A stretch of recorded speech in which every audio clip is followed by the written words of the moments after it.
Bentornati a un nuovissimo appuntamento con le previsioni meteo. Abbiamo assistito quindi alla formazione della saccatura sull'Alto Adriatico che ha provocato ovviamente la discesa di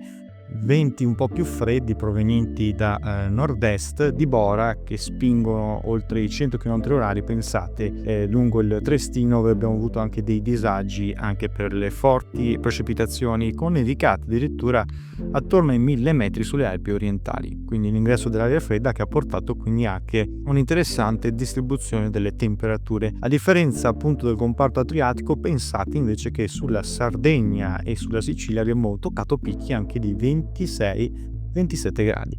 Intanto, come vedete, la circolazione atmosferica andrà cambiando perché questa saccatura nel corso proprio della giornata di lunedì andrà spostandosi verso la Grecia, quindi assisteremo a un miglioramento del tempo, anche se però alcuni settori proprio del comparto ionico e ancora la Calabria si sentirà di qualche precipitazione anche lungo l'Appennino meridionale, soprattutto nel corso delle ore notturne della giornata di lunedì e poi in quelle pomeridiane, ma in generale le temperature riprenderanno soprattutto al nord con valori massimi che saranno anche fino a 22-23 gradi, specie nella giornata di mercoledì. E quindi assisteremo a un tempo generalmente stabile e soleggiato con miglioramento delle condizioni meteo soprattutto a partire da martedì in poi, anche se avremo ancora qualche residua pioviggine anche a carattere di piovasco lungo le coste abruzzesi e quelle della Puglia. Ma in generale avremo meno addensamenti nuvolosi con ancora il rischio di qualche nebbia, segnaliamo solo sulla Valpadana centrale nelle ore mattutine proprio all'alba, per il ristagno appunto dell'umidità nei bassi strati. E poi nella giornata di mercoledì ecco che l'anticiclone insomma sarà ancora protagonista, sarà di matrice azoriana, ricordiamo, ma le temperature saranno quindi sostanzialmente in media col periodo, se non leggermente sopra la media di qualche grado proprio al nord, ma su valori comunque accettabili, gradevoli tra i 20 e i 23 gradi. Mentre come vedete l'Europa orientale vivrà un periodo sempre scatenato con forte maltempo e qui anche con temperature molto sotto la media rispetto ai nostri settori. Come vedete avremo attenzione però anche di flussi occidentali di matrice atlantica che porteranno già alla comparsa dei primi rovesci sulla Spagna. Attenzione perché qui infiltrazioni di matrice atlantica riusciranno a raggiungere poi nella giornata di giovedì appieno la Spagna,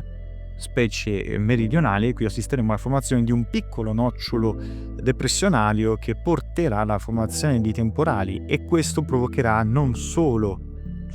sulle aree della Spagna e anche del Nord Africa a tratti, ma arriverà anche a interessare la Sardegna, compreso anche Cagliari sarà colpito dal passaggio di questi temporali anche intensi, comunque accompagnate da una distribuzione di precipitazioni comunque irregolari. Altrove non assisteremo a nulla perché l'anticiclone sarà sempre ben solido, ma è possibile che perderà proprio il cedimento, si indebolirà definitivamente proprio a partire dal 13 di ottobre, una tendenza ancora da valutare del tutto. Come vedete però da cosa dipenderà l'ingresso dell'aria fredda sempre distribuita molto bene sulla Scandinavia e sul nord-est dell'Europa?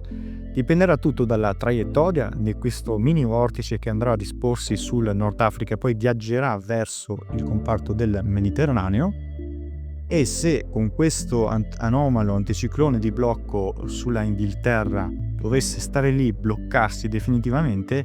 scenderebbe un altro passaggio, un'altra irruzione artica proprio a partire dal 13 di ottobre in poi, con conseguente nuova ondata instabile, con conseguente nuovo crollo termico e nevicate. Quindi insomma